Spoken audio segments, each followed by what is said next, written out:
ہم نے زندگی کی ترتیبیں بدل ڈالی ہیں. پہلی رات سونا میرے آقا سرور کائنات صلی اللہ علیہ وسلم کی سنت مطالعہ ہے، اسی لیے میں نے لمبی چوڑی تمہید باندھی نہیں. برکت کے لیے ایک آدھ بات بتاتا ہوں. آپ یقین کریں ہم اگر اس لیے جلسہ جلدی ختم کر دیں کہ پہلی رات کو سونا میرے آقا کی سنت ہے، جتنے اٹھ کے جائیں گے سب کو ثواب ہوتا رہے گا.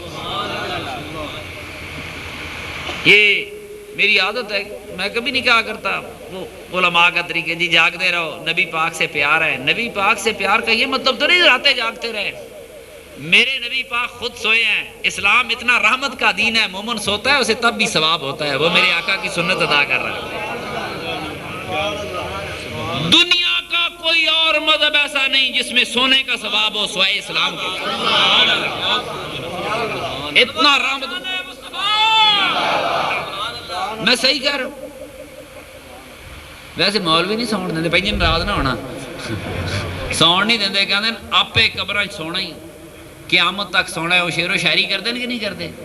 جاگنا ہے جاگ لے افلاق کے سائے تلے، حشر تک سونا پڑے گا خاک کے سائے تلے.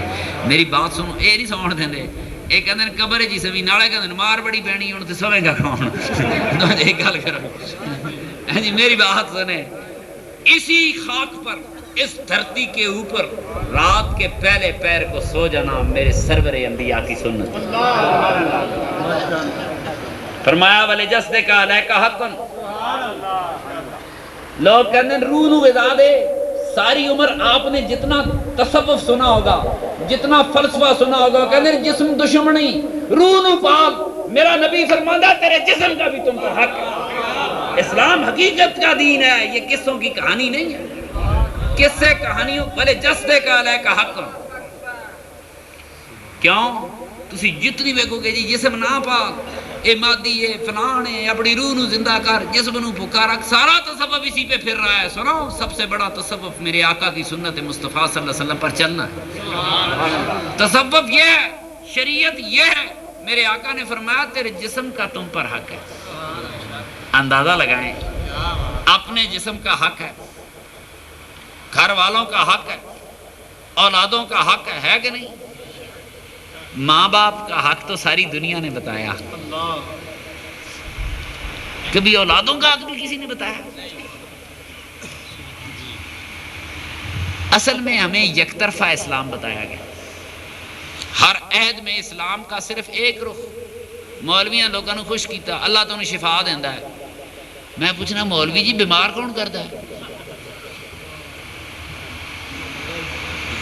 اللہ تو انہیں روزی دینا ہے، بھوکا کون مارتا ہے؟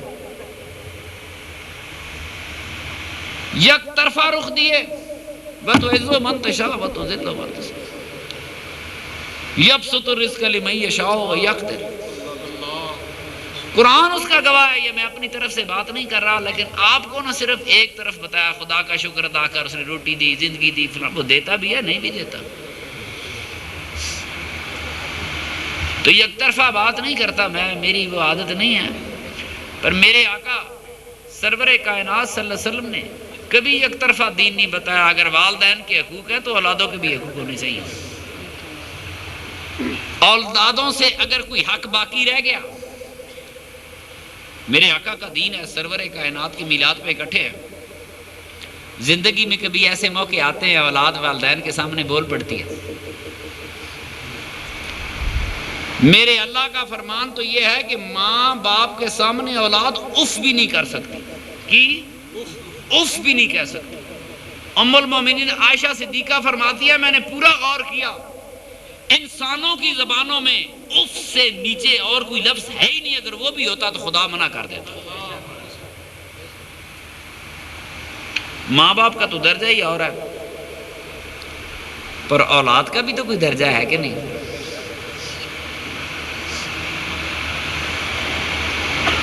میرے آقا سرور کائنات صلی اللہ علیہ وسلم اپنے شہزادوں کو گود میں لے کر پیار کیا کرتے تھے.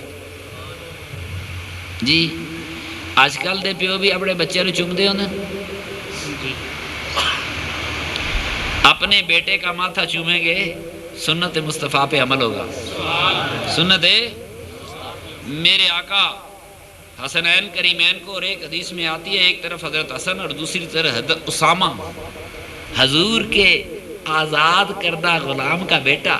نوکران دے بچے بھی کسی چوڑیاں چ پالن سوائے میرے مصطفیٰ کے۔ مجھے مثال دو میرے آقا کے دین کی، ملازموں کے، غلاموں کے بچے بھی کسی نے جھولیوں میں پالے اور جھولیوں میں بٹھا کر کبھی بوسے دیے؟ کوئی نہیں دے سکتا، میرا مصطفیٰ دے سکتا ہے۔ ادھر اسامہ، ادھر حضرت حسن رضی اللہ تعالیٰ عنہ، میرے آقا بوسے لے رہے ہیں۔ صحابی قریب آ کے کہتا ہے یا رسول اللہ صلی اللہ علیہ وسلم میرے تو 10 بچے ہیں۔ نہ جانے کیسی بات ہو گئی، میرے 10 بچے ہیں، میں نے کبھی کسی بچے کو پیار نہیں کیا۔ میرے آقا نے فرمایا جو دنیا میں رحمت نہیں کرتا اس پر قیامت کو رحمت نہیں کی جائے گی۔ لا یرحم لا یرحم۔ بڑی مشکل بات کہہ دی میرے آقا نے، اسی لیے میں صحابی کا نام نہیں لیتا، بات بہت مشکل کہہ دی میرے آقا نے، بڑا غلط سوال کر بیٹھا تھا صحابی۔ ایک اور مقام پر حضور سے پوچھا گیا حضور آپ اپنے بچوں کو پیار کرتے ہیں؟ آپ نے فرمایا کرتا ہوں۔ کہا حضور ہم تو نہیں کرتے۔ فرمایا تمہارے دلوں سے اگر خدا نے رحمت اٹھا لی ہے تو میں کیا کروں؟ میں یہاں آنے سے پہلے محترم میرے بھائی احمد رضا کے والد گرامی قاری محمد منیر جماعتی رحمۃ اللہ علیہ کے مزار پاک پر حاضر ہوا۔ وہ چھوٹے چھوٹے بچے بیٹھے تھے، میں ان کے پاس کھڑا تھا۔ میں تو بچوں سے بڑا پیار کرتا ہوں۔ میں ان کو سمجھاتا رہا کہ دیکھو چھوٹے چھوٹے بچے، معصوم بچے جب ماں باپ کے حق میں دعائیں کرتے ہیں، ساری عمر لوگوں نے ماں پیو کی دعا بڑی قبول ہوتی، خدا کی قسم معصوموں کی دعائیں بڑی قبول ہوتی۔ ہم نے اپنے بچوں کو دعائیں کرنے سکھایا ہی نہیں۔ اگر ماں باپ کی دعا اولاد کے حق میں قبول ہوتی ہے، اولادوں کی دعائیں بھی عرش الہی ہلا کر رکھ دیا کرتی ہیں۔ معصوم بچے اپنے ماں باپ کے لیے دعائیں کرتے ہیں۔ میرے دوستو، میرے آقا نے اولاد کا وہ حق بتایا جو قیامت تک دنیا میں کوئی نہیں بتا سکتا۔ گودوں میں اٹھایا، ہم لوگ نماز پڑھے، آگے سے بچہ گزر جائے، بچے دی تو خیر ہے ہی ہے، بچے دی ماں دی بھی خیر نہیں۔ کیوں جی میں ٹھیک دس رہا کہ نہیں؟ ہاں انہوں 6 پھپکریاں مار گیا سنبھالے سے تینوں پتہ نہیں میں نماز پڑھتا پہ چلیا تو کی نماز پڑھنی؟ نماز تو میرا آقا پڑھتا تھا۔ بچے سامنے آ جاتے تھے تو میرے آقا سجدے میں نہیں جاتے تھے، بچے کندھوں پہ چڑھ جاتے تھے، میرے آقا سر نہیں اٹھایا کرتے تھے۔ تمہیں کیا پتہ ہے اولاد کا کتنا حق ہے؟ کسی نے اولاد کا حق بتایا ہی نہیں، کسی نے نہیں بتایا۔ ہم لوگ درندے بنتے گئے، ہم محبتوں کی کہانی بھول گئے۔ یہ قوم درندوں کی قوم بن گئی، یہ قوم مجرموں کی قوم بن گئی، ڈاکوؤں کی قوم بن گئی۔ ہم محبتوں کے رشتے بھول گئے۔ میرا سرور کائنات دنیا میں محبتیں بانٹنے آیا تھا۔ باپ بیٹے سے کرے تو محبت ہوتی ہے، بیٹا باپ کو چاہے تو محبت ہوتی ہے، بھائی بھائی سے پیار کرتا ہے تو محبت ہوتی ہے۔ اسی طرح خدا کا رسول جب امت سے محبت کرتا ہے تو اسے ہم رحمت کہتے ہیں۔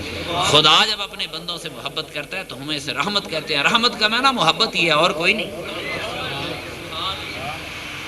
حد ہو گئی ایک ہی سانچ کہنا کہ اللہ رحمان ہے، رحیم ہے، رحمت کرنے والا ہے۔